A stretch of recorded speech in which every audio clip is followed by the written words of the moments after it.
people's life. हम युग का निर्माण करेंगे, यह संकल्प हमारा है। अब नव युग की यदा यदा हि धर्मस्य ग्लानिर्भवति भारत अभ्युत्थानम् अधर्मस्य तदात्मानं सृजाम्यहम्।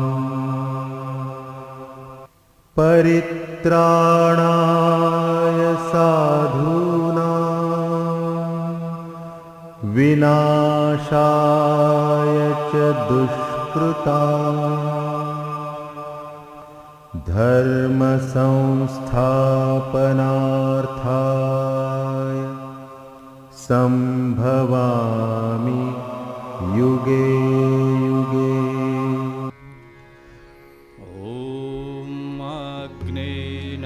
सुपथाराय अस्मान् विश्वानि देववरुणानि विद्वान् युयोधस्मज्जुहुरानमेनु भूयिष्ठां तेन मुक्तिं विधेम।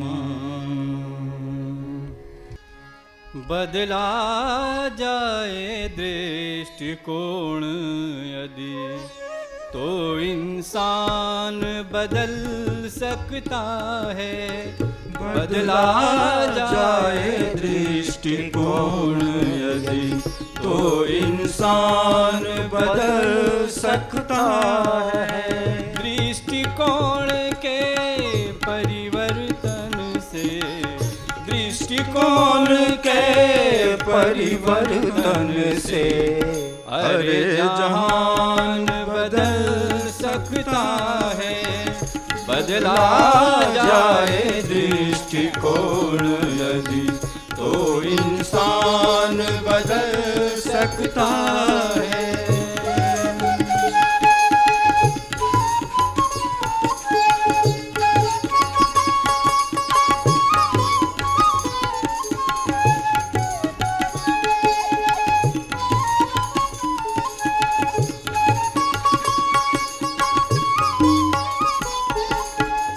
कुछ भी नहीं असंभव होता जब संकल्प किए जाते हैं। कुछ भी नहीं असंभव होता जब संकल्प किए जाते हैं। संकल्पों को जब साहस के गतिमय चरण दिए जाते हैं। संकल्पों को जब साहस के गतिमय चरण दिए जाते हैं। बाधाओं की क्या बिसात फिर, बाधाओं की क्या बिसात फिर। रुख तूफान बदल सकता है। बदला जाए दृष्टिकोण यदि तो इंसान बदल सकता है।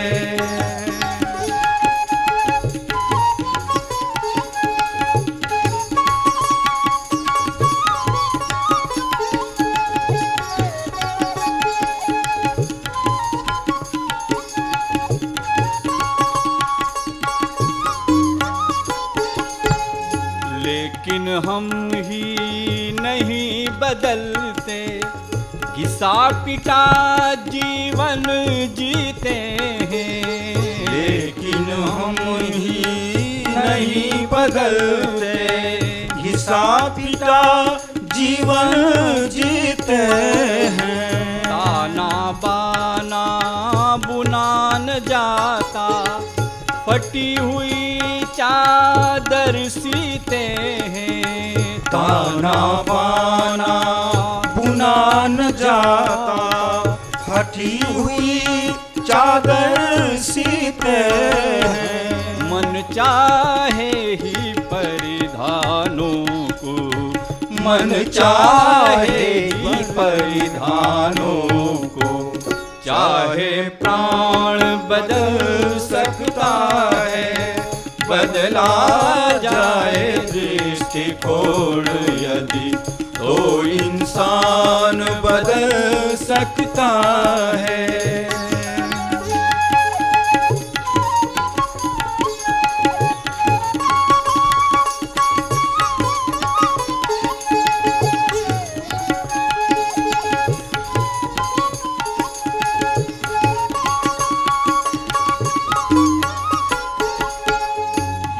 परिवर्तन की बेला में आओ दृष्टिकोण हम बदलें। युग परिवर्तन की बेला में आओ हम दृष्टिकोण बदलें। गंगा के प्रवाह सा बहने जीवन की धाराएं मचलें।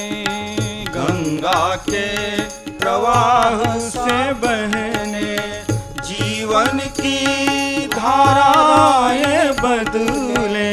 शापित जनमानस का फिर तू, शापित जनमानस का फिर तो भाग्य विधान बदल सकता है, बदला जाए दृष्टिकोण यदि तो इंसान बदल सकता है। दृष्टिकोण के परिवर्तन से, दृष्टिकोण के परिवर्तन से अरे जहान बदल सकता है, बदला जाए दृष्टिकोण यदि तो इंसान बदल सकता है।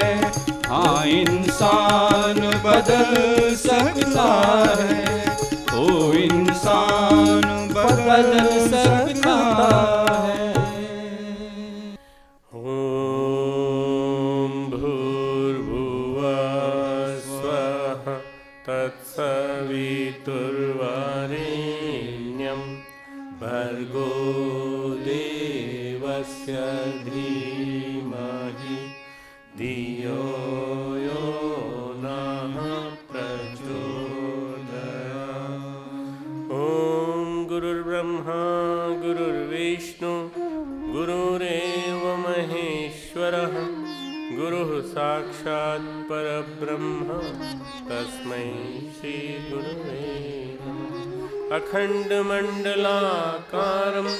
व्याप्तं येन चराचरं, तत्पदं दर्शितं येन तस्मै श्री गुरुवे नमः।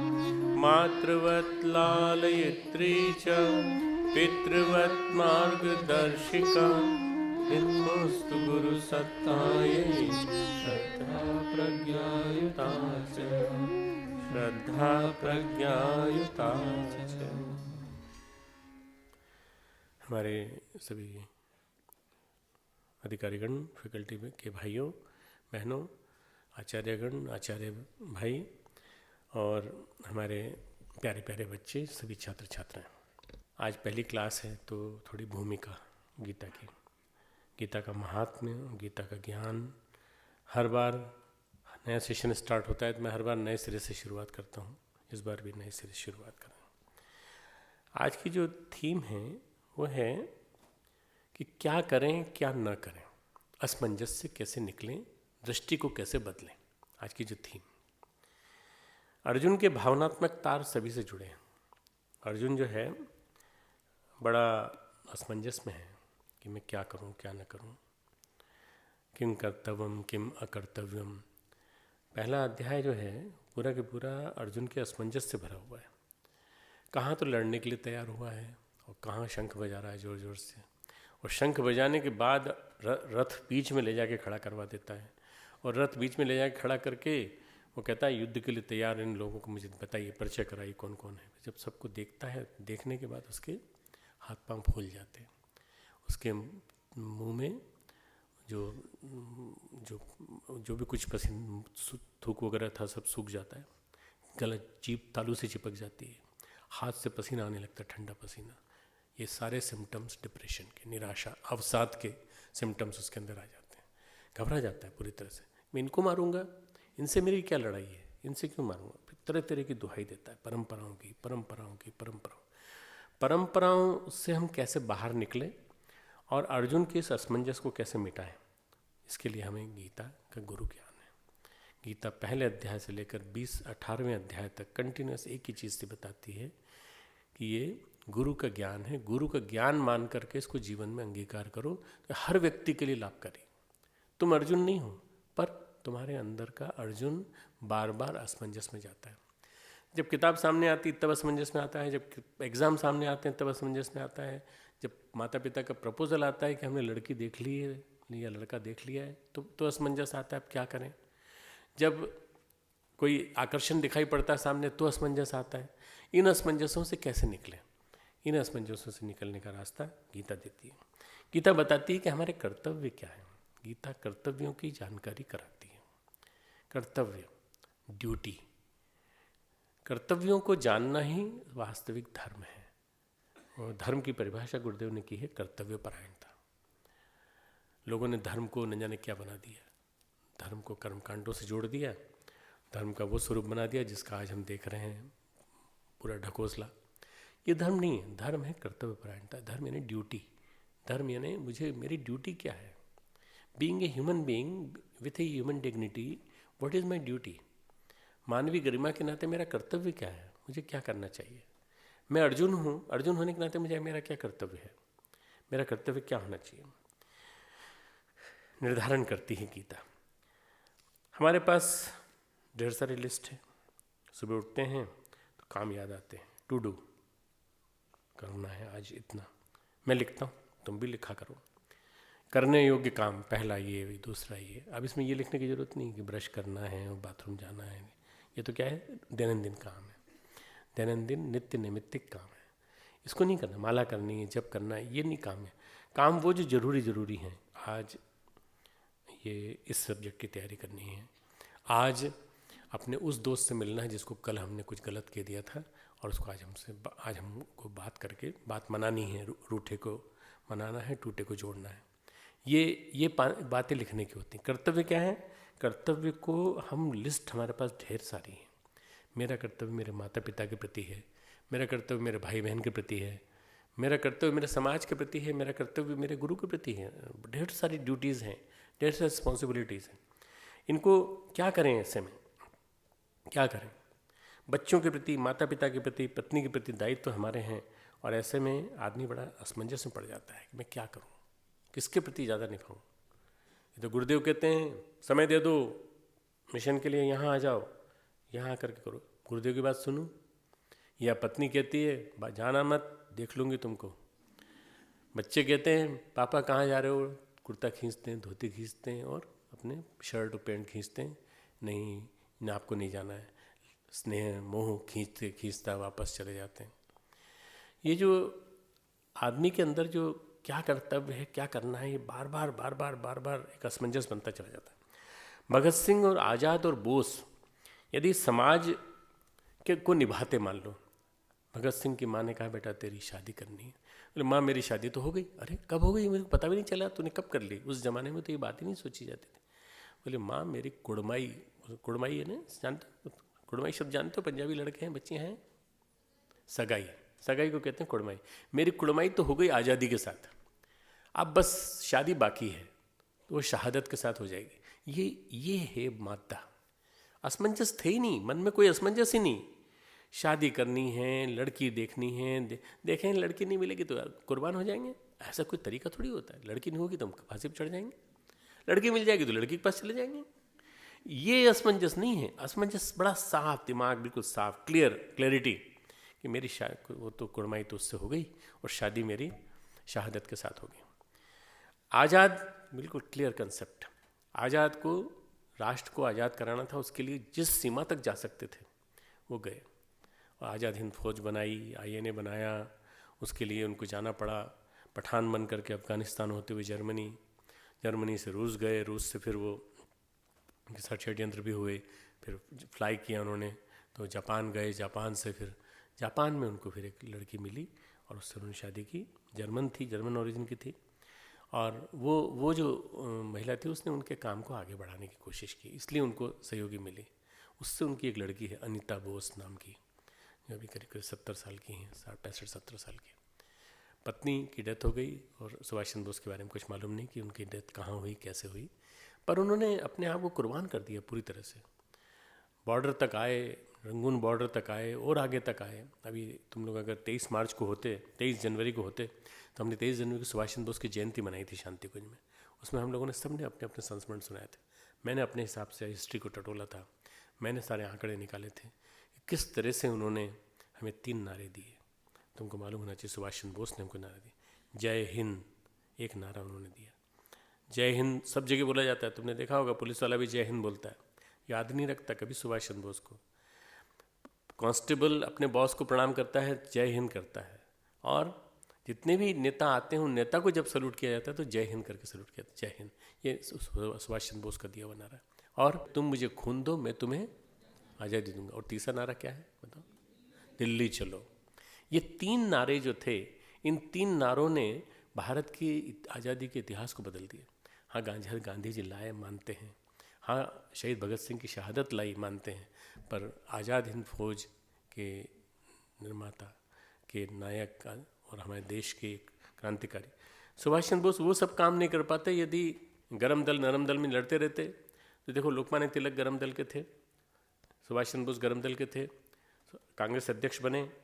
टकराने के बजाय, गांधी जी से टकराने के बजाय उन्होंने कहा बेटर है to search some other route, alternative route, and it is better to go to Germany and better to go to Japan. उनसे मदद मांगी जाए ताकि अंग्रेज़ों के ऊपर दबाव बनाया जाए। सेकेंड वर्ल्ड वॉर चल रहा है, अंग्रेज़ दबे हुए हैं, इस समय यदि दबा दिया तो दिमाग में एक ही सनक, आज़ादी आज़ादी आज़ादी, देश को आज़ादी दिलानी।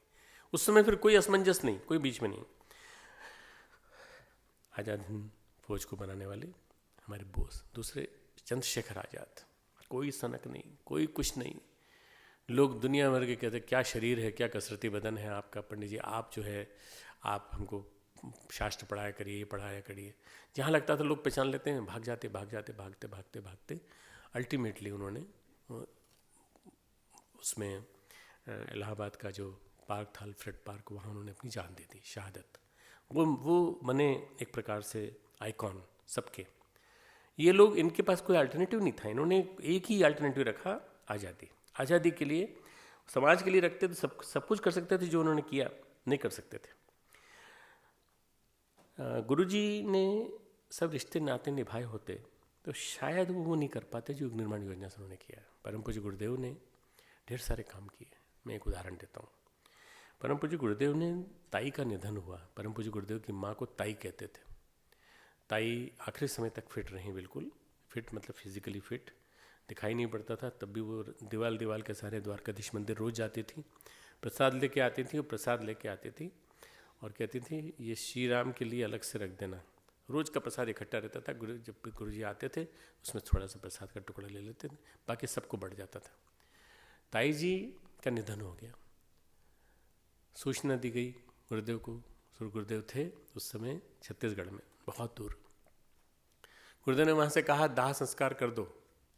वीरेश्वर उपाध्याय भाई सबको भेजा गया, आ जाइए, संभाल के रखा है, मोर्चरी में रखा है, माँ है आपकी। बोले माँ है तो क्या करें, हम मिशन की सेवा करने के लिए आए या फिर किस लिए आए।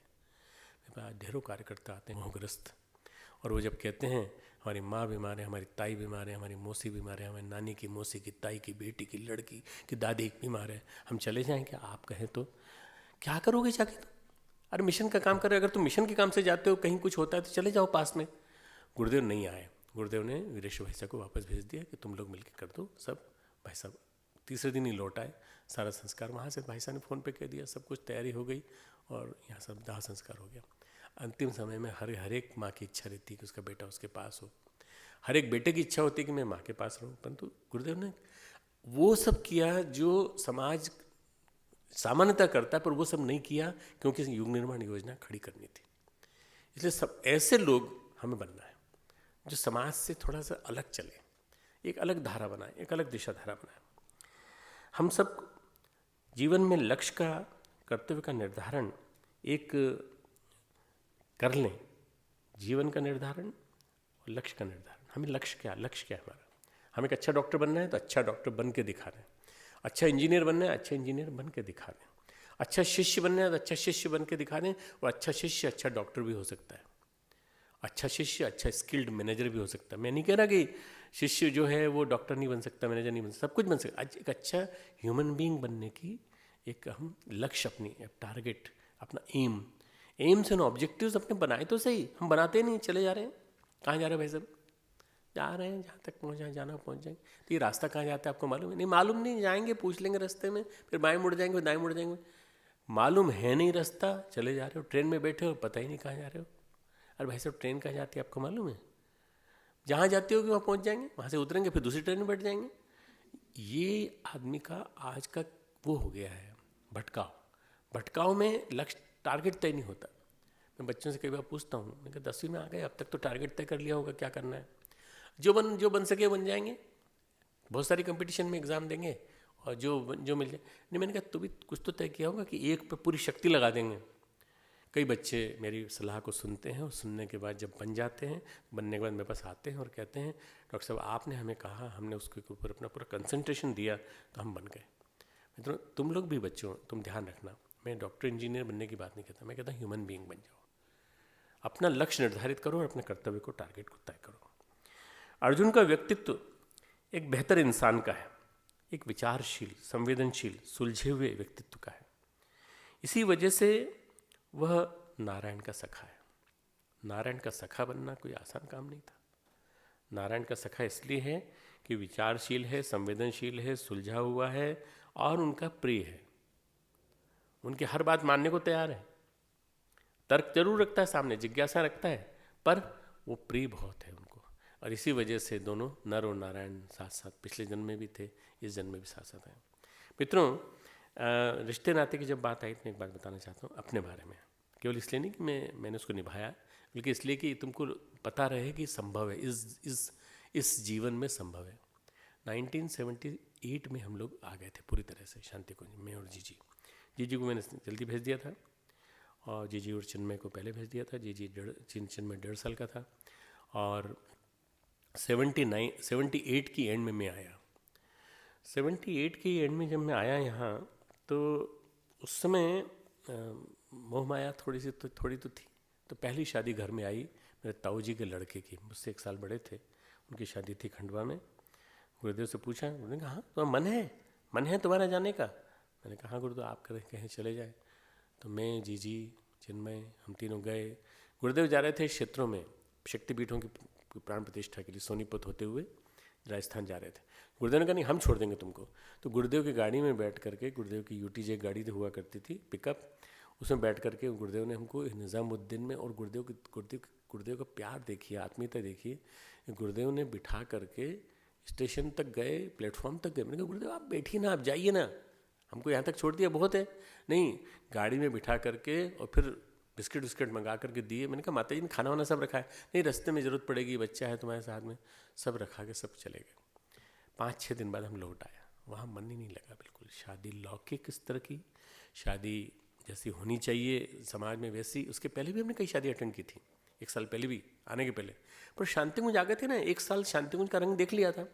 अब जो रंग चढ़ गया वो रंग उतरे ही नहीं। अब वहाँ जा कर के देखा कि वहाँ तो हम अलग थलग से ही हैं बिल्कुल। अब पैंट शर्ट पहनने का मन नहीं कर रहा, अब वो कपड़े पहनने का मन नहीं कर रहा, वो नाचने का मन नहीं कर रहा, वो तबला वो जो ढोलक बजाने का मन नहीं कर रहा। दुनिया भर की चीज़ें देखी पूरी की पूरी, पर कोई कुछ भी हो, किसी तरह से किसी को बुरा ना लगे इसलिए हंसे, शादी में सब कुछ किया और शादी होके हम आ गए। बारात गई, बारात आई, बारात में गए, बारात में आए भोपाल से खंडवा से वापस लौट के आए। तो गुरुदेव ने कहा क्यों, कैसा लगा? मैं गुरुदेव बिल्कुल नहीं जमा। गुरुदेव ने कहा अब तुम बाबा जी बन जाओ, आज के बाद तुम और शैल अब किसी शादी में मत जाना, जिसको शादी करनी हो शांतिकुंज आके करे और तुम्हारे पास आए मिलने के लिए, तुमको जो उसको सत्कार करना हो करो, तुमको जो परंपराएं तुमको निभानी वो निभाओ, पर अब तुम मत जाओ। मैं गर्व के साथ कह सकता हूँ कि 1979 के बाद मैं आज तक किसी शादी में नहीं गया, न किसी की मृत्यु में गया, न किसी के जन्मदिवस में गया, न किसी के बच्चा हुआ तो गया, न किसी के जब बच्चा मरा तो गया, न किसी के दादाजी मरे तो गया, न किसी की दादी जी मरी, यानी मेरी खुद की दादी मरी तो भी नहीं गया मैं इसलिए क्यों कह रहा हूँ, ये मैंने क्यों निभाया कि गुरु का वाक्य है कि नहीं, रिश्ते नाते सब तोड़ दो, अब रिश्ते नाते केवल एक से रखो। किससे? अपना मिशन। मित्रों, मैं नहीं जानता मेरे इस आदर्श को कितने लोग निभा पाएंगे, परंतु मैं कहता रहता हूँ सबसे, मोह छूटते नहीं बनता, मोह छोड़ते नहीं बनता। गुरुदेव ने छोड़ा मोह। मित्रों, रामकृष्ण परमहंस ने एक बात कही है, 2 प्रकार की माया होती है, एक अविद्या माया, एक विद्या माया। अविद्या माया क्या है? दुर्गुण, किसी का छीनना, लूटना, खसोटना। और रामकृष्ण परमहंस कहते हैं कि एक विद्या माया भी होती है, अच्छी माया होती है। कैसी? सद्गुण भी संसार में झोंकते हैं, वो ईश्वर तक तो पहुंचा सकें, परंतु वो ईश्वर तक पहुंचा सकते हैं, पर उसके लिए गुरु का अनुग्रह चाहिए। सद्गुण क्या है? बहुत अच्छे हैं, आप बहुत अच्छे हैं, आप बहुत विनम्र हैं, आप बड़े सादगी से रहते हैं, सब कुछ है, पर वो ईश्वर तक नहीं पहुंचा सकते। तो ये सद्गुण हमारे जीवन में हो, ये बहुत अच्छी बात है, पर गुरु की कृपा, गुरु का आशीर्वाद, गुरु का अनुग्रह मिल जाए तो ये माया शब्द हट जाता है, और फिर उसके बाद हमारे जीवन में विद्या सही अर्थों में आने लगती है। सद्गुणी भी रिश्ते नातों से टूट नहीं पाते, रिश्ते नाते उनको अक्सर जोड़ते हैं। मैं तुम लोगों को ये नहीं कह रहा माता पिता संबंध तोड़ लो, तुम लोगों को देखो, कभी कभी ऐसा अतिवाद मत सहन किया, माना करो कि डॉक्टर साहब कह रहे हैं और तो हम भी आज से न माँ से बात करेंगे, न पिताजी से बात करेंगे, ना हम उनसे संबंध रखेंगे, अब तो जो यहाँ से कहा जाएगा वो माने। तुम लोग नहीं कर सकते बेटा। धीरे धीरे धीरे अपने आप को विड्रॉ करो उधर से, और अपना मन अपने उद्देश्य में, अपने टारगेट में, अपने कर्तव्य में, अपने लक्ष्य के निर्धारण में लगाओ। धीरे धीरे, ग्रेजुअली। तुम्हारी एज है अभी, तुम्हारी एज एंजॉय करने की है, तुम्हारी एज जाने की है, कहीं जाना पड़े तो जाना भी चाहिए, पर धीरे धीरे। सद्गुण वाले क्या कहते हैं? हम तो परिवार की सेवा कर रहे हैं, हमने क्या गलत किया है? तो बस ये बार बार परेशान करता है। अर्जुन को भी परेशान कर रहा है। न कांक्षे विजयम कृष्ण, हे कृष्ण मैं विजय भी नहीं चाहता, हे कृष्ण मैं गांव भी नहीं चाहता, हे कृष्ण मैं भिक्षा से जी लूँगा, पर मैं अपने रिश्तेदारों को नहीं मारूंगा। ये क्या सद्गुण तो है उसके अंदर, पर सद्गुण उसको रिश्तेदारों से बांध रहा है, आबद्ध कर रहा है। ये सद्गुण प्यार नहीं है, ये मोह है। प्यार में और मोह में अंतर है। स्नेह होना रिश्तेदारों से वो अलग बात है, और मोह अलग बात है। मैं विजय नहीं चाहता, पर युद्ध कोई नहीं चाहता। सभी पांडव युद्ध नहीं चाहते, पर केवल एक आदमी चाहता है। कौन चाहता है? बताओ। दुर्योधन। दुर्योधन चाहता है, नाम ही दुर्योधन है। सबसे पहले आंसर सबका एक साथ निकल के आना चाहिए इतने दिन गीता सुनने के बाद। दुर्योधन युद्ध चाहता है, बाकी रिश्तों से बंधे हैं, वो नहीं चाहते कि युद्ध में मरें हम लोग। अर्जुन की तरह कौरव सेना में भी भीष्म हैं, द्रोण हैं, कृपाचार्य हैं, कोई युद्ध नहीं चाहता। सब बहुत अच्छे हैं, बहुत अच्छे लोग हैं, बड़े अच्छे हैं, विद्या माया है सबके पास, लेकिन कोई मोह मुक्त नहीं। मोह से मुक्त होने की न हो पाने की वजह से वो जुड़े हुए हैं कौरव परिवार से। तो गोस्वामी तुलसीदास जी ने कहा है, मोह सकल व्याधिन कर मूला। तुमको बता चुका हूँ रामायण में क्लास में, मोह सकल व्याधिन कर मूला। सारी बीमारियों का कारण मोह है, सारी व्याधियों का, सारी आपत्तियों का, सारी आपदाओं का कारण मूल मोह है। तही तही उपजई सब विधि सूला। उसी से उपजते हैं सारे शूल, सारे कांटे, सारे जितनी तकलीफें हैं सब वहीं से पैदा होती हैं। हम चिपक गए किसी से। एक नीति मंजरी का एक छोटा सा श्लोक है, उसका अर्थ सुनाता हूँ। एक भंवरा कमल के फूल पर बैठा, एक भंवरा कमल के फूल पर बैठा, पराग का आनंद लेता रहा बहुत देर तक, और धीरे धीरे सूरज अस्त होने लगा तो कमल बंद हो गया। अब उसने सोचा कि जब हम इतने ताकतवर हैं कि लकड़ी में छेद कर देते हैं, तो हम कमल को भी छेद कर देंगे, ऊपर निकल आएंगे। शाम के समय ताकत थी उसमें, ऐसी बात ताकत नहीं थी, पर वो कमल में छेद नहीं कर पाया। कमल ने उसको ऐसा आबद्ध कर लिया कि उस जाल से नहीं निकल पाया। और उसने सोचा सवेरा होगा तो हम फिर निकल जाएंगे, जब खुलेगा तब। पर उस रात भर में ही वो समाप्त हो गया। सुबह सुबह अर्ली मॉर्निंग में एक हाथी आया। हाथी ने सारे जितने भी तालाब में कमल के फूल थे सब तोड़े, भौरा सहित कमल को खा गया पूरा पूरा। मोह सकल व्याधिन करम बोला, पराग का मोह, पराग का मोह, पराग का आकर्षण। ये पराग का आकर्षण सामयिक होता है, अस्थायी होता है। इसके चक्कर में पड़ने से कई लोग नष्ट हो गए। आबद्ध हो जाता है आदमी आसक्तिवश और मोहवश, इसी में गड़बड़ा जाता है।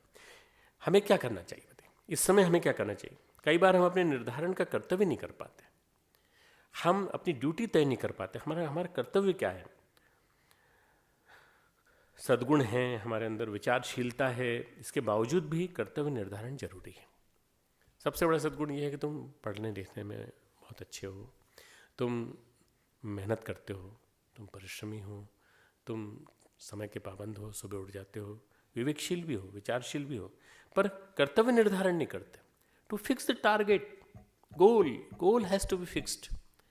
अगर गोल तय नहीं किया तो गोल तय नहीं करने के बाद फिर यात्रा तुम्हारी जो है ना वो असमंजस भरी हो जाएगी। गोल तय करना बहुत जरूरी है। अब ये जब भी जन्म लेंगे हमारे पास, जब भी तुम्हारा जन्म होगा फिर से समाज, परिवार, राष्ट्र, धरती का टुकड़ा तो होगा ही कोई ना कोई। यहाँ नहीं जन्म लोगे तो अमेरिका में लोगे, अमेरिका में नहीं लोगे तो पाकिस्तान में लोगे, नहीं तो कहीं ना कहीं छत्तीसगढ़ में लोगे, कहीं जन्म लोगे। जहाँ भी लोगे तुम्हारे पास बहुत सारी चीज़ें होंगी।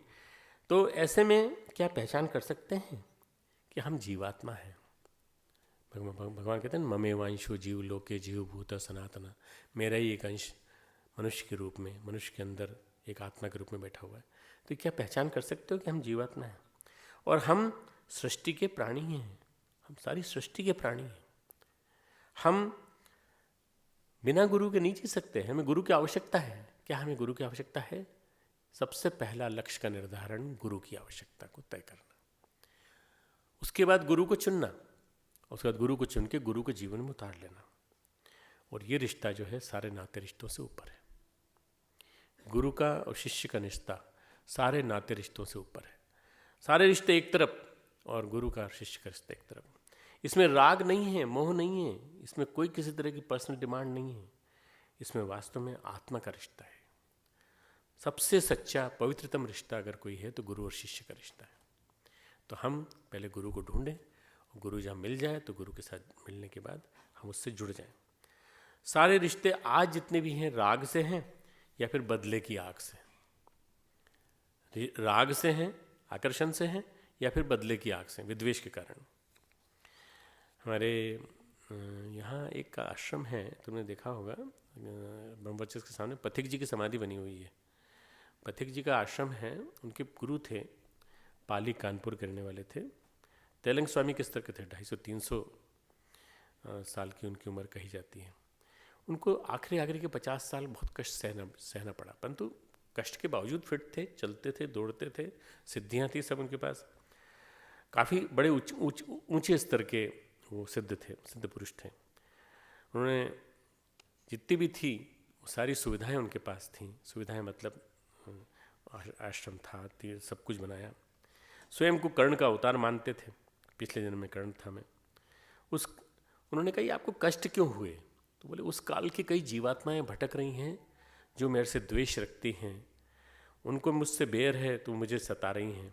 मैं भोग रहा हूँ और इस कष्ट को भुगत जाऊंगा तो मैं इस जन्म में मोक्ष पा जाऊंगा। हमको कभी समझ में नहीं आता कि हमको जो इस जन्म में जो कष्ट हो रहा है वो किसकी वजह से हो रहा हो सकता है। हमने किसी से विद्वेष किया हो पिछले जन्म में, उसकी तकलीफ हमें मिल रही हो कहीं ना कहीं से। बैर की गांठें जन्म जन्मांतरों तक चलती हैं। बैर की गांठें जिससे आपने पाल लिया वो आपको अगले दिन में वो आपको तकलीफ दे सकता है, क्योंकि आपने उससे बैर पाला, वो आपको अगले जन्म में तकलीफ दे सकता है। इसलिए भगवान कृष्ण कहते हैं इच्छा द्वेष समुत्थेन द्वंद्व मोहेन भारत, ड्यूअलिटी। इच्छा द्वेष समुत्थेन, इच्छा और द्वेष, इच्छा है ना राग, द्वेष है ना जेलसी। राग और जेलसी से मुक्त होना ही ड्यूअलिटी से मुक्त होना है। भगवान को पाना है, गुरु को पाना है, इन दो से मुक्त होना जरूरी है। गुरजीएफ एक संत हुआ है जर्मन, अपने शिष्यों को समझाने की उसकी कला बड़ी विलक्षण थी। गुरजीएफ जो था उसको एनलाइटेंड सोल बोलते हैं, एक जागृत आत्मा, एक जागृत गुरु। अपने शिष्यों को बड़े विलक्षण ढंग में उसका गुरजीएफ का शिष्य हुआ था। उसका नाम किसी को मालूम है? गुरजीएफ के शिष्य का नाम मालूम? ऑस्पेंस्की। ऑस्पेंस की था। गुरुजीएफ ने एक दिन सुबह सुबह उठा, बड़ा विचित्र तरीका था उसका टीचिंग का। बोला आज हमने एक सपना देखा, सुनो सुनो, इधर आओ उधर आओ। उठते ही बोला तो सारे शिष्य बोले पहले ब्रश तो कर लो आप, फिर ब्रश करके नाश्ता करो, कुर्सी पे बैठो गुरु की, वहाँ बैठ के हमको सपना सुनाना आराम से। बोले नहीं नहीं नहीं नहीं, पहले तुम आओ मेरे पास आओ, पहले तुम मेरे पास आओ, पहले तुम मेरे पास आओ। कोई नहीं आया।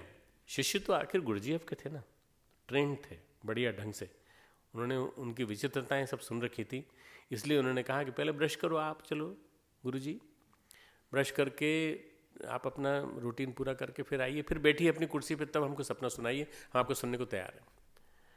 जब सब लोग आए तैयार होकर के, बोले अब सपना सुनाइए। बोले सपना आप क्या सुनाओ तुमको?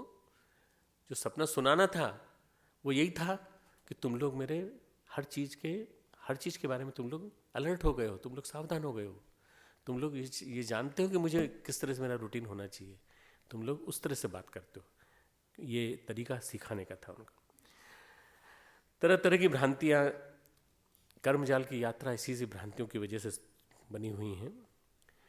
हमारे यहाँ भरत का वंश हुआ है, भरत वंश। भरत के वंश से ही गुरुकुल, पुरुकुल, फिर उसके बाद कुरुकुल आया जिसमें कि ये सब जन्मे जितने भी हैं। अगर हम छोड़ दें ये सारी इन सब चीज़ों को छोड़ दें तो वास्तव में देखा जाए तो इन लोगों ने बहुत बड़े बड़े काम किए। भरत के नाम पे भारतवर्ष रखा गया। भगवान राम इस कुल में जन्मे, नीति के लिए सारा जीवन इन्होंने जिया। आदि राजा भरत थे।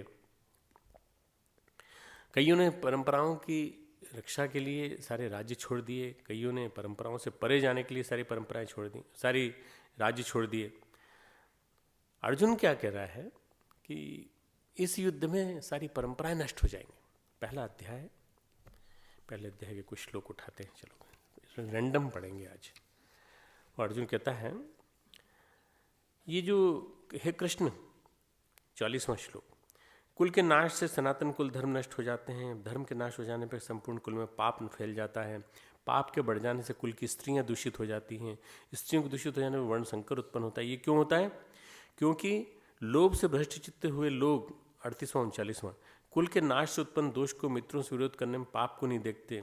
कुल के नाश से उत्पन्न दोष को जानने वाले हम लोगों को इस पाप से हटने के लिए विचार नहीं करना चाहिए। पिंड लुप्त हुई पिंड और जल की क्रिया वाले श्राद्ध और तर्पण से वंचित हमारे पितर अधोगति को प्राप्त होंगे। ये परंपराओं का हवाला दे रहा है।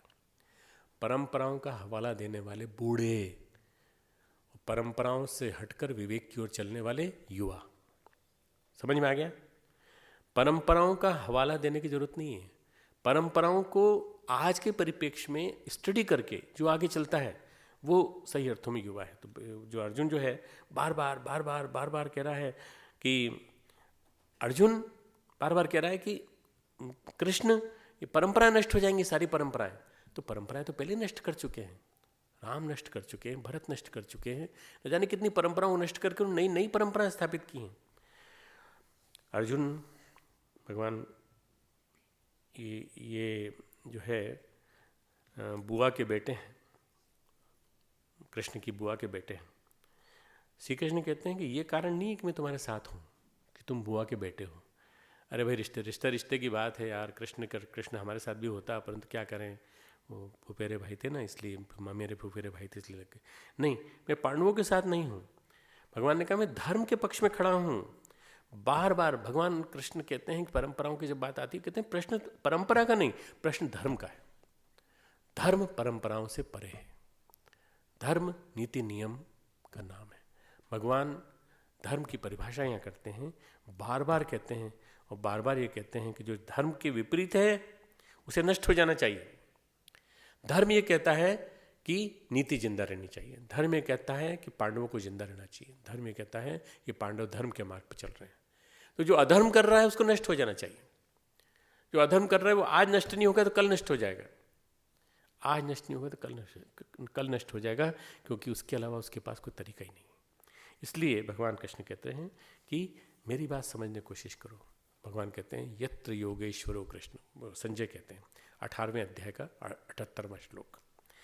वो कहते हैं यत्र योगेश्वरो कृष्ण यत्र पार्थो धनुर्धर, सबसे अंतिम श्लोक। यत्र योगेश्वर कृष्णो यत्र पार्थो धनुधर तत्र श्री विजय भूति ध्रुवा नीति मतिमम। जहाँ योगेश्वर भगवान कृष्ण हैं वहाँ धर्म है, जहाँ गांडीव धनुषधारी अर्जुन है वहाँ पर धर्म है, वहीं पर श्री है, समृद्धि है, विजय है, विभूति है और अचल नीति है। ये अचल नीति जो है ना, यही धर्म है, ऐसा मेरा मत है। संजय अपना अंतिम निष्कर्ष देते हैं। जो धर्म के विपरीत है उसे नष्ट हो जाना चाहिए। धर्माचरण यदि नहीं सीख पाया और धर्म के विपरीत अगर चला गया तो विषाक्तता ही फैलाएगा। धर्म के विपरीत चले गए, विषाक्तता। दुर्योधन ने विषाक्तता फैलाई। कर्ण बहुत ही प्राणवान व्यक्ति था, बहुत ही समझदार व्यक्ति था, पर धर्म के साथ नहीं चल पाया, वो अधर्म के साथ चला। भीष्म भी अधर्म के साथ चले। मित्रों, अर्जुन जो है गीता में धर्म का उपदेश सुनने के लिए आए हैं। यहाँ पर धर्म का उपदेश, गीता सही अर्थों में हमें धर्म का उपदेश सुनाने के लिए, धर्म क्या है, किम धर्मम किम अधर्मम। अर्जुन दुर्योधन कहता है, हे कृष्ण बताओ मुझे क्या करना चाहिए। किम जानामि धर्मम नच में प्रवृत्ति नामाम जानामि अधर्मम नच में निवृत्ति। धर्म में जानता हूँ फिर मेरी प्रवृत्ति नहीं क्यों उधर होती, अधर्म में जानता हूँ फिर भी उससे मैं निवृत्त नहीं हो पा रहा हूँ। कृष्ण भगवान तुम अपने आप को भगवान कहते, तो मुझे बताओ मैं कैसे कहूँ। अंदर के संस्कारों को बदलना पड़ेगा, आमूलचूल बदलना पड़ेगा, व्यक्ति को अंदर से परिष्कार करना पड़ेगा, उसको पहचानना पड़ेगा। ये समय कितना विलक्षण है। हमें क्या करना चाहिए। भगवान कहते हैं हमारा विरोध जो है भीष्म से नहीं है, महात्मा है वो तो, पर ऐसे महान लोग अधर्म की ओर क्यों जा रहे हैं, अधर्म को क्यों नहीं छोड़ पा रहे हैं, अधर्म से मुक्ति क्यों नहीं पा रहे हैं। अगर अधर्म से नहीं मुक्ति पाएंगे तो विनाश सुनिश्चित है। इसलिए अर्जुन भीष्म तो मरेंगे, तो निश्चिंत रहे। भीष्म भी मरेंगे, कर्ण भी मरेगा, और ये सब जितने यहाँ खड़े हैं इनके पक्ष में सब मरेंगे। जो प्रकृति के नियमों की अवहेलना करता है वो धर्म की अवहेलना करता है। जो प्रकृति के नियमों की अवहेलना करता है वह धर्म की अवहेलना करता है। प्रकृति के नियमों के साथ चलना बहुत जरूरी है। प्रकृति कहती है कर्तव्य परायणता के साथ चलो, धर्म के साथ चलो, नीति नियमों के साथ चलो। समाज में कुछ भगवान ने नियम बना रखे हैं, उन भगवान के बनाए हुए नियम के अनुसार चलो। दुर्योधन दानी था,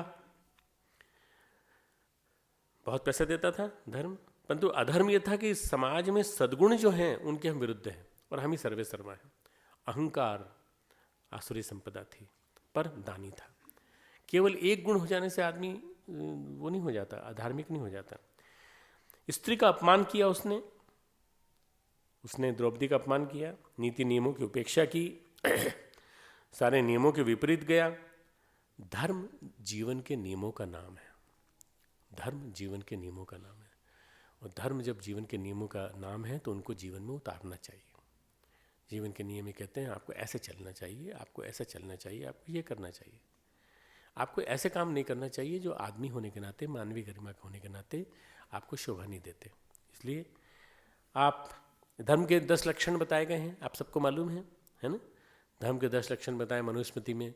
गुरुदेव ने धर्म के 10 लक्षणों पर किताब लिखी है, पंचशील पे भी किताब लिखी है और 10 लक्षणों पे भी किताब लिखी है।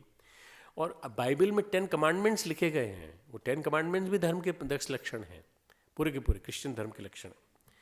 ये ईश्वर का आदेश। धर्म के 10 लक्षण क्या है? ईश्वर का आदेश। इन ईश्वर के आदेशों का पालन होना चाहिए। जीवन की बारीकियों की गरिमा है और उनकी व्याख्या है। जीवन की बारीकियों की गरिमा बताई गई है धर्म के 10 लक्षणों में, उनकी व्याख्या। और गीता में ये व्याख्या डिटेल में है। गीता में धर्म के सभी लक्षणों की व्याख्या है। जीवन को सही रूप में हम जानें और यदि हम पहचान पाएँ तो हम पर वास्तव में प्रकृति कृपालु होगी। जीवन के नियमों को जो जान लेता है, प्रकृति उसका साथ देने लगती है। और प्रकृति नाराज है, आज प्रकृति नाराज है। प्रकृति हमें बीमार बना देती है, प्रकृति हमें विक्षिप्त बना देती है, प्रकृति हमें डिप्रेशन में ला देती है, प्रकृति हमें बीमार न जाने कितने प्रकार के प्राकृतिक प्रकोप ला देती है। राम राज्य में एक राम राज्य की चौपाई है, मांगे वारिधि पानी मांगो जल देही।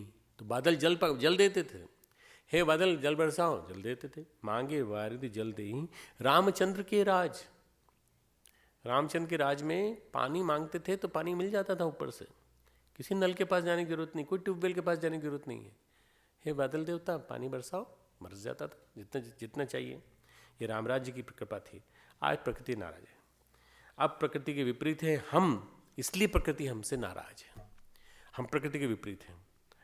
देखो, जहाँ देखो हवा का प्रदूषण, जल का प्रदूषण, परिवार में प्रदूषण, पारिवारिक परंपराओं का प्रदूषण, पारिवारिक विग्रह, कलह, विघटन और वैचारिक प्रदूषण। सबसे बड़ा प्रदूषण विचारों का प्रदूषण। आज आदमी के विचार प्रदूषित हैं, थॉट पॉल्यूशन। और थॉट पॉल्यूशन जब तक नहीं जाएगा तब तक प्रकृति हमारे प्रतिकूल रहेगी। चाहे आप कितने डॉक्टर के पास चले जाओ, चाहे आप कितना इलाज कराने की कोशिश करो, यदि आप वैचारिक प्रदूषण से मुक्त नहीं होंगे तो आपको नहीं मिलेगी मुक्ति। 4 व्यक्ति आज साथ नहीं रह सकते, अरे 2 पति पत्नी साथ नहीं रह सकते। सुबह शाम झगड़ा रगड़ा, लड़ाई, ये चीज़ यहाँ क्यों रखी है? मेरे पास आते हैं, झगड़े आते हैं, कम से कम कुछ नहीं तो 150-200 मुकदमे हर महीने आते हैं। और नई शादी, लव मैरिज, कम से कम कुछ नहीं तो उनमें आधे लव मैरिज के किस्से होते हैं, जो अब अलग अलग रहना चाहते हैं। इसके पसीने से बदबू आती है, दूर, मैं कहता हूँ दूर जा। अरे हद होती है, तूने किससे शादी की? लड़के से शादी की तो समझा उसको, पानी ज़्यादा पिया कर और नहा के आया कर मेरे पास, और तू खुद भी नहा के आया कर। तेरे पसीने से बदबू आती है, तुझे मालूम है नहीं? इसके मुंह से बदबू आती है, हो सकता है पायरिया हो सकता है कि खाना खाने के बाद मुंह ठीक से कुल्ला नहीं करता हो। छोटी बातों को छोटे ढंग से सुलझाया जा सकता है, पर पारिवारिक विघटन, पारिवारिक प्रदूषण इतना ज़्यादा हो गया है कि परिवार में बच्चों के सामने लड़ाई होती है पति पत्नी की छोटी बातों पर।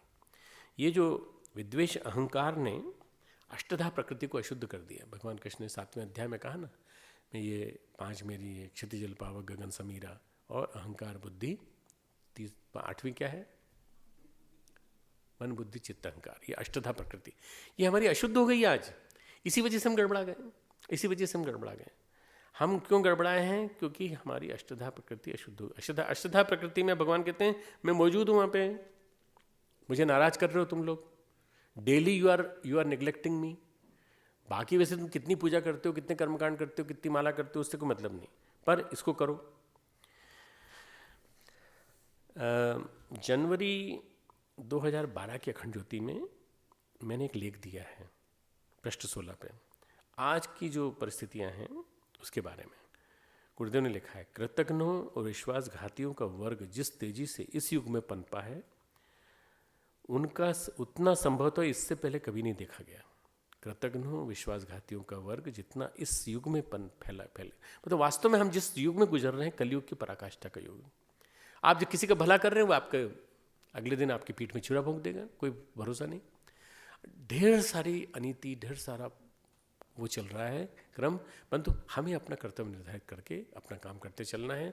हमें किसी का हित करने के चक्कर में उसके पीछे चिपकना नहीं कि आपको हम ठीक करेंगे, आपको हम ठीक करेंगे। अरे पहले तुम अपना कर लो, तुम सबसे पहले अपना। दूसरों को ठीक करने चले हो और तुमको ही वो गड़बड़ा देगा। तो गुरुदेव ने ये लेख ओरिजिनली लिखा था 1979 अगस्त में, और फिर जनवरी 2012 में मैंने रिपब्लिश किया था। गुरुदेव ने कहा है धर्म टिकेगा तब जब अष्टधा प्रकृति शुद्ध होगी। युग युग में महामानव इसी काम के लिए आते हैं। उन्होंने हमें जीवन जीना सिखाया, परमात्मा के अनुकूल जीवन जीना सिखाया है। चाहे रामकृष्ण परमहंस आए हों, चाहे स्वामी विवेकानंद आए हों, इन्होंने सबने हमको जीवन जीना सिखाया। जीवन धर्मानुकूल जियो, धर्म के अनुसार जियो। धर्म के अनुकूल जीना का मतलब धोती कुर्ता पहनना नहीं होता। धर्म के अनुकूल जीने का मतलब ये नहीं होता कि यहाँ तुम तिलक लगा लो और माला जपो।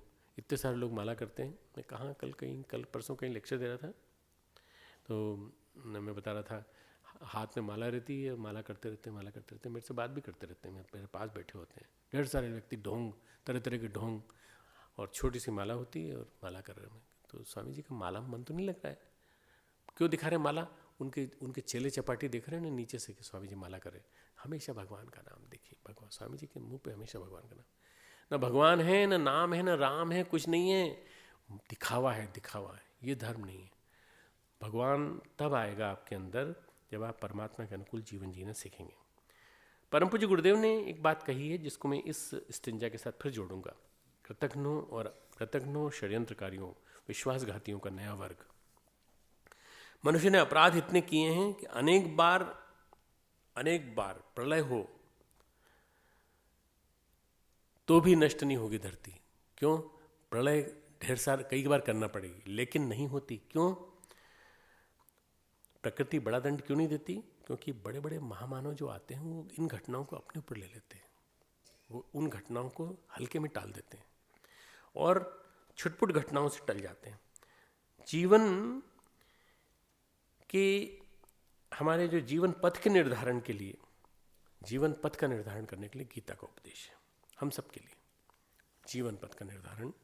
और इसमें सच में गीता जो है जीवन की व्याख्या है। जीवन क्या है, जीवन की व्याख्या क्या है। जीवन नाम की किताब पे याद आया, जीवन की किताब पूरी एडिट हो गई है, तैयार हो गई है। उसमें सब बच्चों के उसमें वो हैं, उसमें जिन्होंने नाम लिए थे उनके नाम हैं, जिनके नाम नहीं हैं देव संस्कृति विश्वविद्यालय लिखा है। वो जीवन क्या है, तुमको याद है? तुम्हें किसी को याद है? सबको याद है? जीवन वाली किताब किसी को याद है कि नहीं? कि कोई किताब की बात हुई थी, याद है? थोड़ा ब्राह्मी लिया करो, ब्राह्मी थोड़ा प्राणायाम किया करो, इससे तुमको याद आ जाएगा कि जीवन नाम की किताब हमने 3 सेमेस्टर पहले डिस्कस की थी। जीवन की व्याख्या देती है गीता कि सच में जीवन क्या होता है। समस्याएं अनेक, पर हम अपने रिश्ते नातों तक सीमित हैं। आगे निकलें, इससे आगे निकलें। 700 राजघराने थे, पर पटेल ने सबको मिला दिया, एक कर दिया, भारत एक अखंड बना दिया। पाकिस्तान चाहता था गलियारा बन जाए बीच में से, ईस्ट पाकिस्तान, और वैसे वो तो चाहते थे ईस्ट पाकिस्तान भी नहीं बने, वेस्ट पाकिस्तान भी नहीं बने। पटेल जो चाहते थे वो नहीं हो पाया, पर अल्टीमेटली बनना पड़ा क्योंकि वो स्टेप चल चुके थे। गांधी भी उस समय उस घटनाक्रम में साक्षी बने और पटेल ने मिला दिया। जो भी कुछ होगा योग्यता के आधार पर, अगर योग्य है तो बनाइए ना, कोई दिक्कत नहीं। अगर योग्य है और योग्य होने के नाते आप किसी को बनाना चाहते हैं तो उसकी योग्यता के आधार पर उसको अधिकार दीजिए। अधिकार देकर के उसको परीक्षा कर लेके देखिए। अगर आप अधिकारी हैं तो आपको बनने का पूरा अधिकार है। हर व्यक्ति ट्राई कर सकता है, हर व्यक्ति के अंदर वो योग्यता है। आप ट्राई तो करिए, आप कंपीट तो करिए। अयोग्यता विनाश करती है और योग्यता सृजन करती है। और योग्यता यदि वो अपने ही वंश में हो तो कोई दिक्कत नहीं है, मौका मिलना चाहिए उसको। पर हमारे यहाँ एक अलग घराने खड़े हो गए। सिखों में 10 गुरु हैं। कोई पंजाब की लड़की है यहाँ पे? पहले हुआ करती थी हमारे 2-3 पंजाब की लड़की एक है। सिखों में 10 गुरु हैं। बेटा तुमको मालूम होगा कि सब बेटे नहीं हैं एक दूसरे के। गुरु नानक जी के बेटे नहीं थे। गुरु जो अंगद देव बने वो उनके बेटे नहीं थे, वो उनके रिश्ते में भी नहीं थे। उन्होंने चुना था उनको और चुन करके उनको दूसरा गुरु बनाया। और उसके बाद अंगद देव जी ने भी अपना शिष्य जो बनाया वो सेवा के आधार पर अमरदास जी को बनाया। इसलिए ये जो बात मैं कह रहा हूँ ये कि ये जो परंपरा, बाद में फिर परंपरा ये चली कि बेटा डेवलप होता चला गया, तो बेटा डेवलप होने के बाद बाकी सारे जो है बेटे बनते चले गए। और बेटों के अंदर वो चूँकि सुबह से शाम तक उन्होंने वो गुरु के जीवन में देखा तो वो परंपरा डेवलप हो गई। और गुरु गोविंद सिंह ने जाके कह दिया स्टॉप, फुल स्टॉप, बस हो गया। अब ये गुरु है, इसका नाम क्या है? गुरु ग्रंथ साहब। उनका 10वां गुरु कौन होगा? अब गुरु ग्रंथ साहब होंगे। बस ये गुरु ग्रंथ साहब जो है इन्हीं को पूजा जाएगा। इसमें सब 10 गुरुओं की 10 गुरु साहिबान की साखियाँ हैं, कबीर की भी हैं, नामदेव की भी हैं, सब हैं। अब इसी की पूजा होगी बस।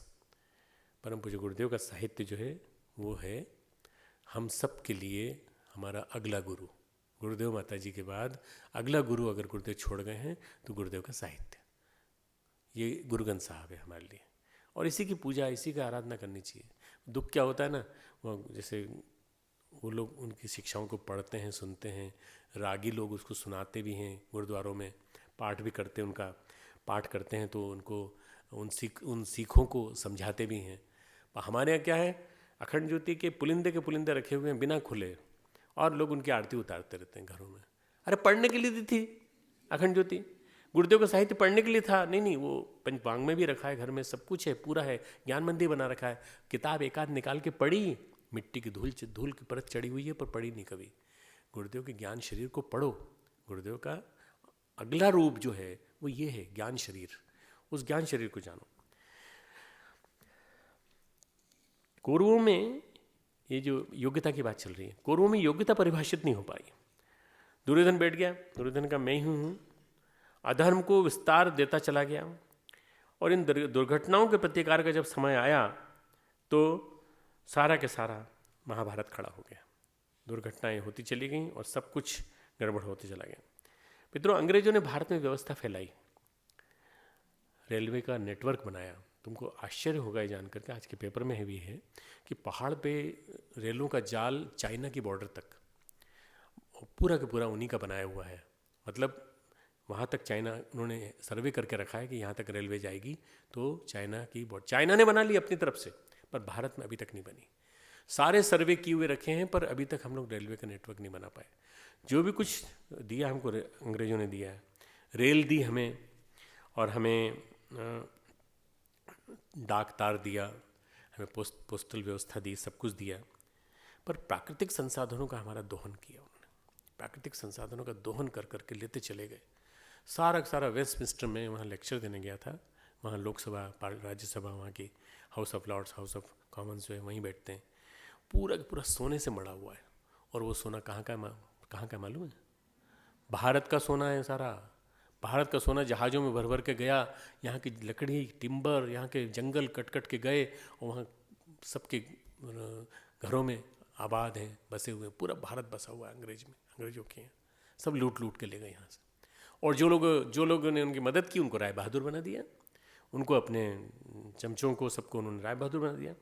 यहाँ से सब इंग्लैंड ले गए, और उसके बाद जब लोगों को लगा कि विरोध होना चाहिए, तब 1911, 1902, पहले 1857 में गदर हुआ, उसके बाद वो गदर जो विद्रोह हुआ उसको दबा दिया गया। उसके बाद 1902 के बाद फिर वो आग जली। फिर 1915 में गांधी जब आए, उसके बाद वो आग बढ़ी। लोकमान्य तिलक और गोखले, इन्होंने गांधी को मार्गदर्शन दिया, समर्थन दिया, और देखते देखते भगत सिंह से लेकर आज़ाद सब खड़े होते चले गए। तब वो आग जली, सुभाष चंद्र बोस आए, और तब वो आग पूरी परिपूर्णता को पहुंची। अंग्रेज तब गए मित्रों, बड़े व्यापक स्तर पर विरोध हुआ। हर युग में धर्म और अधर्म का संघर्ष हुआ है। हर युग में जब भी जमाना आया है तो धर्म और अधर्म का संघर्ष हुआ है। इसमें है ना कि जब अधर्म की बाढ़ आती है और जब धर्म के ऊपर हानि होती है, तब मैं संभवामी युगे युगे, हर युग में आता हूँ। भगवान आते हैं उस समय। भगवान किस रूप में आते हैं? भगवान सत्साहस के रूप में, भगवान आदर्शों के रूप में, भगवान महामानवों के रूप में, देव मानवों के रूप में आते हैं। गीता अपने युग की एक क्रांति है। गीता अपने उस युग की क्रांति है जिसमें जीवन दर्शन है। इसके आने से एक नया प्रकाश मिला लोगों को, कुहासा छटा। गीता में शाश्वतता है। गीता आज से 10,000 साल बाद भी रेलेवेंट है। गीता युग धर्म है। गीता हर समय काम आएगी। गीता जेल में भी काम आएगी, और गीता परिस्थितियां जब विषम होंगी तो गीता भी जेब में पड़ी होगी अगर मान लो, या गीता याद भी होगी तो गीता आपको जाने कहाँ से कहाँ निकाल देगी। एक श्लोक भी ऐसा नहीं है जो जीवन की राह न दिखाता हो। हर श्लोक जीवन की राह दिखाता है। कोई सा भी श्लोक तुम पलट लो, तुमको एकदम एक मार्गदर्शन मिल जाएगा। हमें संबंधों की इसलिए नई व्याख्या करनी पड़ेगी। हमें गीता के माध्यम से संबंधों की नई व्याख्या करनी होगी। हमें गुरु की जरूरत है, हमें पथ प्रदर्शक की जरूरत है, उसकी व्याख्या करनी होगी। इसी के लिए जो सही अर्थों में गुरु का गौरव ज्ञान जो है वो बहुत महत्वपूर्ण माना गया है। गुरु का गौरव भी हो, गुरु का ज्ञान भी हो। गुरु शिष्य बनना जितना कठिन है उससे ज़्यादा कठिन है गुरु बनना। शिष्य बनना तो आसान है, पर गुरु स्वीकार करे मालूम नहीं। पर गुरु बनना और भी कठिन है। विवेकानंद बनना कठिन है, पर रामकृष्ण बनने के लिए युगों युगों की साधना चाहिए। युगों युगों की साधना चाहिए। गुरुदेव ने कहा मुझसे, मुझे याद है अपनी बातों की, इसमें डायरी में लिखा हुआ है, बेटा देखो मुझे तो धकेला गया था और मैं गुरु बन के आया क्योंकि मेरे गुरु ने मुझे बना दिया, और आज मैं इतने सारे शिष्य मैंने बनाए, इतने सारे लोग। तुम लोग कभी गुरु मत बनना, पिट जाओगे बुरी तरह से, तुम्हारी मट्टी पलीत हो जाएगी, हालत खराब हो जाएगी, परेशान हो जाओगे। इसलिए गुरु किसको मानना है? गुरु उनको मानना जिन्होंने आदर्शों को स्थापित किया। इसलिए हम लोग गुरुदेव को हमेशा गुरुदेव कहते हैं, गुरुदेव की दीक्षा देते हैं, गुरुदेव का हमेशा बात कहते हैं। और विवेकानंद ने हमेशा ठाकुर की बात कही, ठाकुर रामकृष्ण। अगर कहीं विवेकानंद ने अपने नाम से कोई संघ बनाया हो तो बताओ। सारे लोगों ने उनके बाद बनाया, उनके शिष्यों ने बनाया, पर विवेकानंद जब तक जीवित रहे, Ramakrishna Mission, Ramakrishna Mission, Ramakrishna Mission, ये एक आदर्श चीज है। गुरु बनना कठिन है, क्योंकि गुरु बनने के बाद सबका योग क्षेम का वहन का दायित्व तुम्हारे ऊपर आ जाता है, सबको संभालना पड़ता है। श्री कृष्ण नारायण का अंश लेकर आए हैं। अर्जुन के सारे तर्क सुनने की सामर्थ्य है उनके अंदर। अर्जुन के सारे तर्क सुन रहे हैं, तुम ऐसे हो, आप कृष्ण आप ये कह रहे हैं, पर मैं ऐसे कैसे करूं। आगे भी कहता है 6ठे अध्याय में, फिर कहता है मेरा मन नहीं लगता, फिर मेरे मन को पता ही कैसे होता है। दुनिया भर की बातें बताता है, तो दुनिया भर की बातों का जवाब देते हैं। फिर वो अर्जुन के सारे तर्क सुनते हैं, वो रिश्ते बताता है वो भी सुनते हैं, फिर उसके जीवन का धर्म से संबंध समझाते हैं। तुम्हारे जीवन का धर्म से क्या संबंध है। सारी गीता जीवन को धर्म से जोड़ने वाली एक किताब है। जीवन को धर्म से, धर्म जीवन में कैसे प्रवेश करे, जीवन हमारा आध्यात्मिक कैसे बने, स्पिरिचुअलिस्टिक लाइफ स्टाइल हमारी कैसे बने, हम रिश्ते किसके रखें।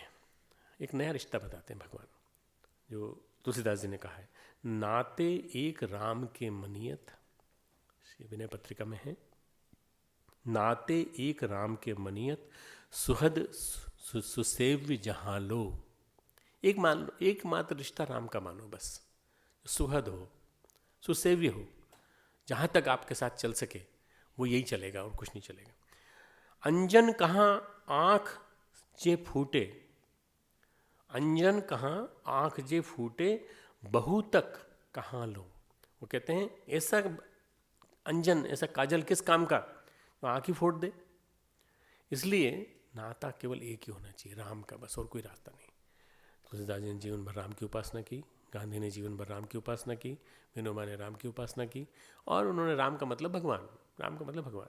तो नाता एक ही होना चाहिए, हम सबका भी नाता एक हो, गुरु और भगवान। गुरु भगवान है, तो हमारा नाता एक ही हो और उसी के साथ हम जुड़ जाएं। लगातार अंधकार में घिर जाएं, ऐसी बातें किस काम की, ऐसी चीज़ें किस काम की। गीता की बातें सच्चे ज्ञान के लिए।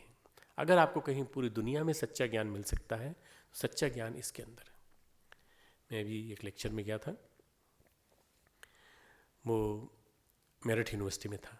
मेरठ यूनिवर्सिटी के वाइस चांसलर साहब से मेरी बात, थोड़ी देर बातचीत हुई और वाइस चांसलर साहब ने मेरी बात को पकड़ लिया। उन्होंने विवेकानंद की तारीफ़ की, क्योंकि मैंने विवेकानंद की तारीफ़ की। मैंने इसके अलावा और भी कई बातें बताई उनको, कि आद्य शंकराचार्य का ज्ञान जो था वो बहुत बड़ा था, और गुरुदेव, परम पूज्य गुरुदेव ने इन्हीं दोनों को मिला करके प्रस्तुत किया।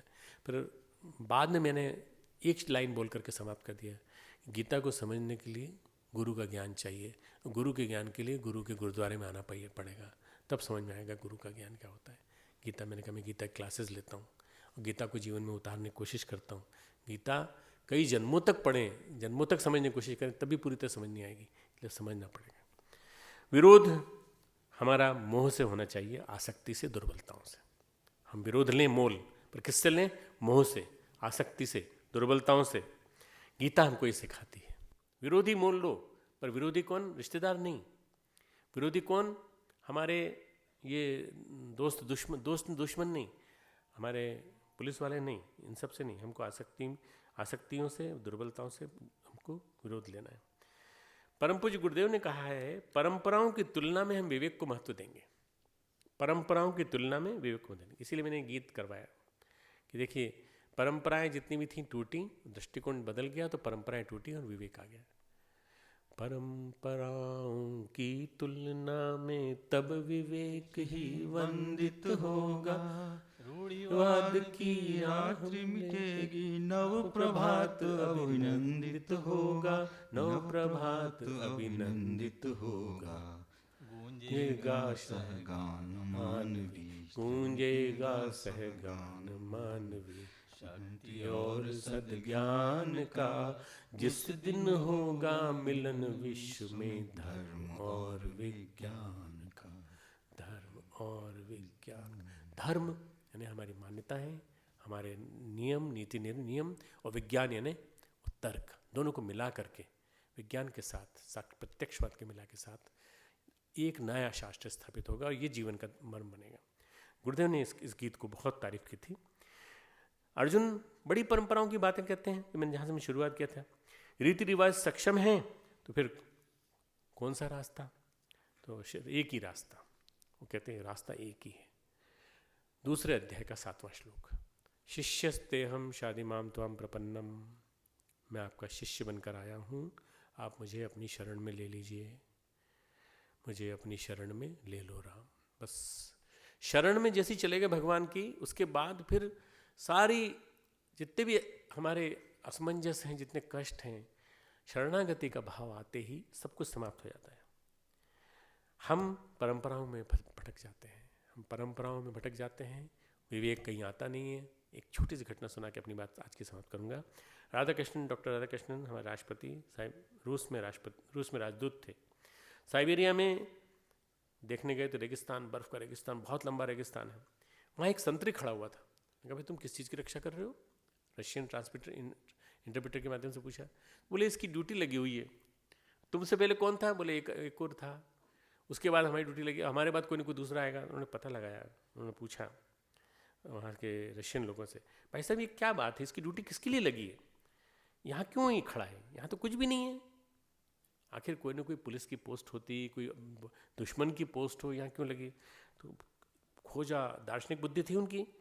तो उन्होंने पता लगाया, तो ये पता लगाया 200 साल पहले जार के शासन में महारानी घूमने आई थी और एक सुंदर सा पौधा वहाँ खिला हुआ था। उनको देख के बड़ा अच्छा लगा। उन्होंने आदेश दिया इसकी रक्षा होनी चाहिए, इसकी रक्षा होनी चाहिए, पौधे को संभाल के रखना चाहिए। बर्फ बहुत ज़्यादा गिरी, पौधा मर गया, फूल मुरझा गया, लेकिन संतरी की ड्यूटी वहीं के वहीं बनी रही। 200 साल तक संतरी वहाँ खड़ा रहा और संतरी वहाँ से नहीं हटा। ऐसी न जाने कितनी परंपराएं भारत में मौजूद हैं। मैं बता सकता हूँ, चाहे आप नैनीताल चले जाओ और चाहे आप पंचगनी चले जाओ, चाहे आप दार्जिलिंग चले जाओ, जो स्थापित थी वो हटी नहीं रही हैं। क्यों? विवेक नहीं है। विवेक जब तक नहीं आएगा तब तक अध्यात्म में प्राण नहीं आएगा। विवेक और धर्म दोनों, विवेक, धर्म का मतलब विवेक, विवेक का पालन, विवेक का पालन, विवेक को जीवन में उतारना। और गीता हमें परंपराओं से परे ले जा करके हमें एक गुरु ज्ञान की ओर ले जाती है। अज्ञान का विरोध, भ्रांतियों का विरोध और परंपराओं का विरोध। परंपराओं को हम कसौटी पे कसेंगे तब जाके मानेंगे, नहीं तो नहीं मानेंगे। आज की बात समाप्त। गीता आरती आ जाइए।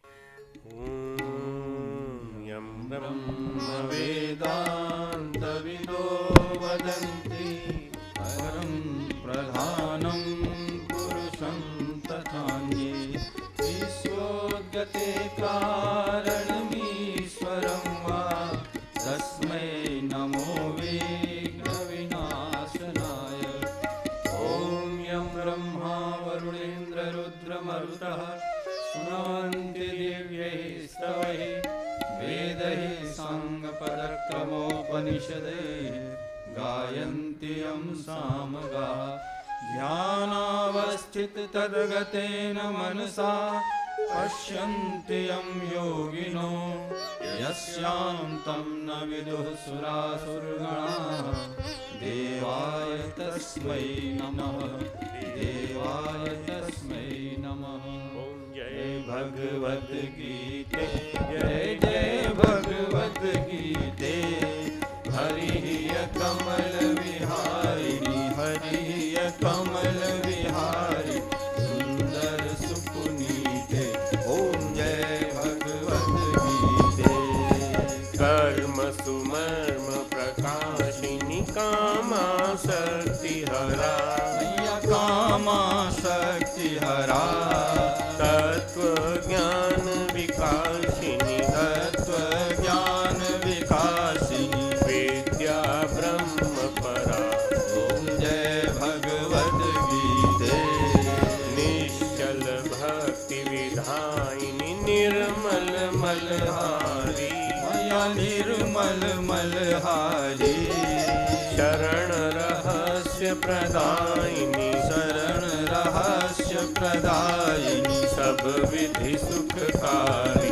ओम जय भगवद गीते। राग द्वेष विदारिणी कारिणी मोद सदा, मैया कारिणी मोद सदा। भव भयहारिणी तारिणी, भव भयहारिणी तारिणी परमानंद प्रदा। ओम जय भगवद गीते। आतुर भाव विनाशिनी नाशिनी तम रजनी,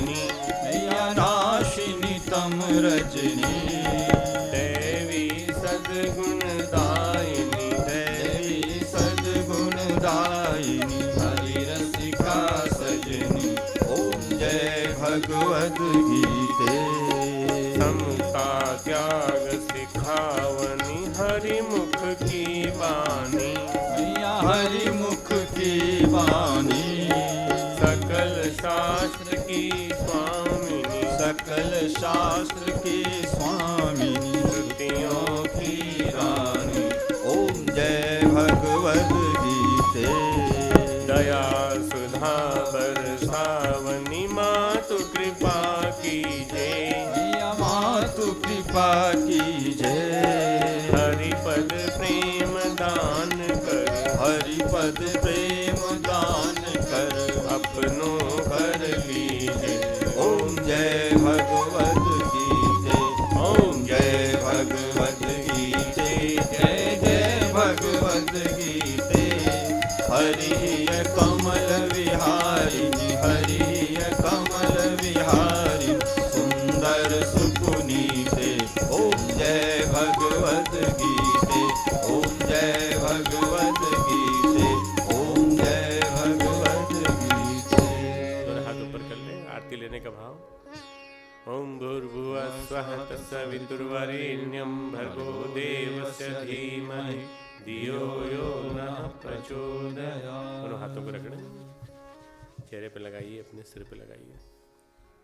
भाव ये कीजिए कि गीता का ज्ञान जो आज हमने सुना उसको जीवन में उतारने की कोशिश करेंगे। नमो सुनन्ताय सहस्रमूर्तये सहस्रपादाक्षिशिरोरुबाधवे सहस्रनाम्ने पुरुषाय शाश्वते सहस्रकोटियुगधारिणे नमः सहस्रकोटियुगधारिणे नमः। ओम द्यौ शान्ति अन्तरिक्षं शान्ति पृथिवी शान्तिरापः शान्तिरोषधयः शान्तिः वनस्पतयः शान्तिर्विश्वे देवाः शान्ति ब्रह्म शान्तिः सर्वगं शान्तिः शान्तिरेव शान्तिः सामा शान्तिरेधि। ओम शांति शांति शांति सर्वारिष्ट सुशांतिर्भवतु।